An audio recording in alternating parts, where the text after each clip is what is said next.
What's up, gamers? It's Cooper here outside Sony's booth. We're here with Travis Steiner for Zipper Interactive, making Socom 4. We actually just shot some guys in the face together. That was fun. So that's what we just saw, but what, story-wise, what's going on in Socom 4? What's changed? Well, once again, it's about shooting guys in the face. As best you can. As best you can. Well, Socom 4 takes place in Southeast Asia. There's been a violent revolution there, and some NATO peacekeeping forces have been deployed to the region. Now, the threat in the region is aimed at the Straits of Malacca, which is actually one of the key waterways in the world. You play the role of the NATO operations commander, and you lead a small squad on the ground through a 6-day fight in this part of the world. So yeah, and it looked pretty war-ravaged. I mean, there's like cars destroyed and everything like that. So there's already massive fighting gone on, and currently still going on. That's what we're getting into. Yeah, shortly after your main character arrives on the scene, war breaks out in the area. Well, also though, from a gameplay standpoint, being able to work training into that scenario.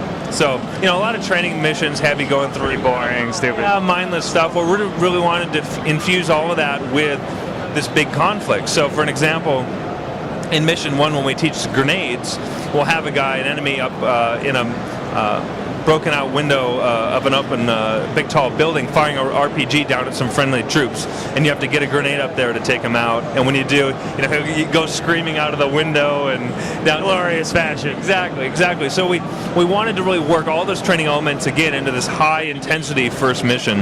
As a lead designer on Socom 4, what were some of the big changes you did, like tech-wise and gameplay-wise, from 3 to 4? It looks glorious. You got pretty great graphics and stuff rocking the PS3. So many things have been evolved. Socom 3 for us came out, it was in 2005, and then we did Socom CA, but a lot of time has passed. So we've really updated the game, really contemporized it quite a bit. Starting with graphics. Wow. I mean, the scale of the environments is huge. The fidelity of the textures, and really we wanted to get a lot more destruction in the environment. So we have a new cover mode, and when you go and take cover, elements of the cover can break apart or even get destroyed. We got to make sure what we're behind is solid. Exactly. You want to make sure it's solid, and if it does get destroyed, you need to be quick to move to a new spot.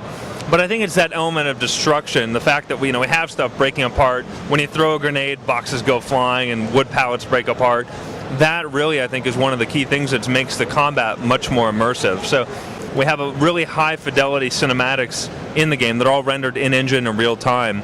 That's been a big point of emphasis, is just making sure that our storytelling is top-notch, and really actually employing a lot of techniques that are even used in Hollywood to really, again, sell that story of this 6-day conflict. Gameplay-wise, I mentioned the cover system.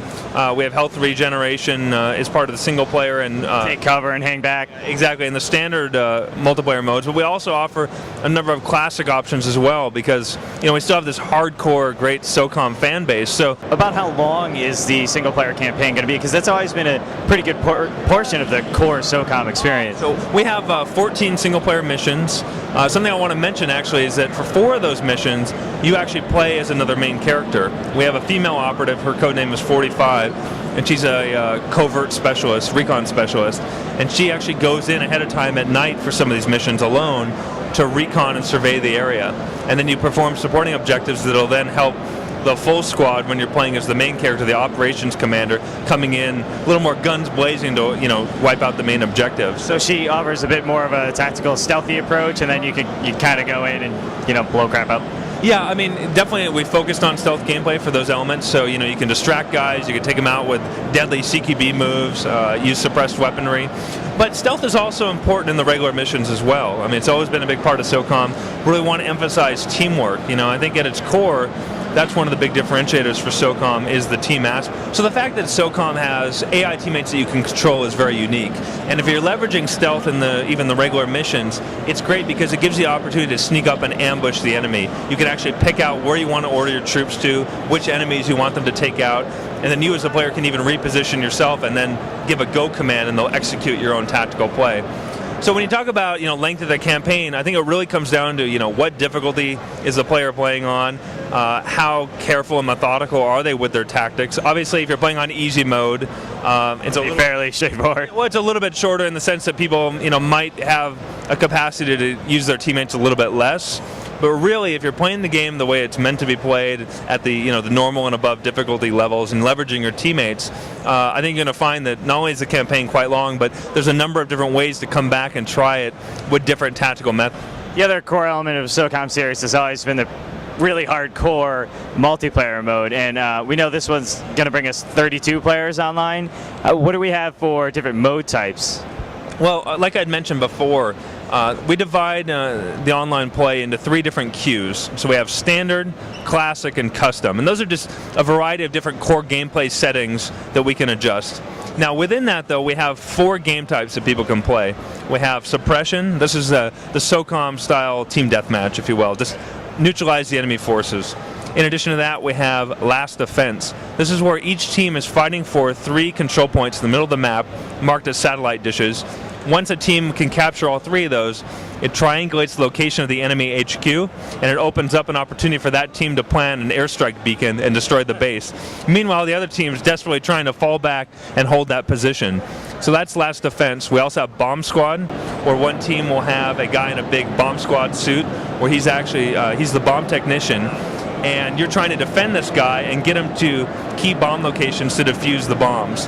He's big and heavy, he takes forever to get there, though. He's got an auto shotgun and an MGL, so he's awesome to play as well as defend.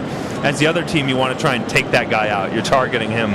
Is there, like, extra gameplay for the bomb technician, like, when he gets to the bomb? Does he have to do anything funky? He actually interact with it, but, I mean, along the way, he's putting people down with that shotgun and that MGL, so it's a lot of fun. The last one is uplink. Uplink is kind of a Socom take on capture the flag.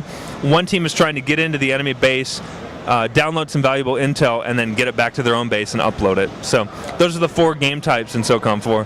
Awesome, it sounds great. We're going to get Socom 4 for PS3 on April 19th, right? Yeah, April 19th. I should also mention that we have the full deployment pack, which is basically it's the sharpshooter, PlayStation Move, the PlayStation Eye, the navigation controller, and the game for $150. It's a great value.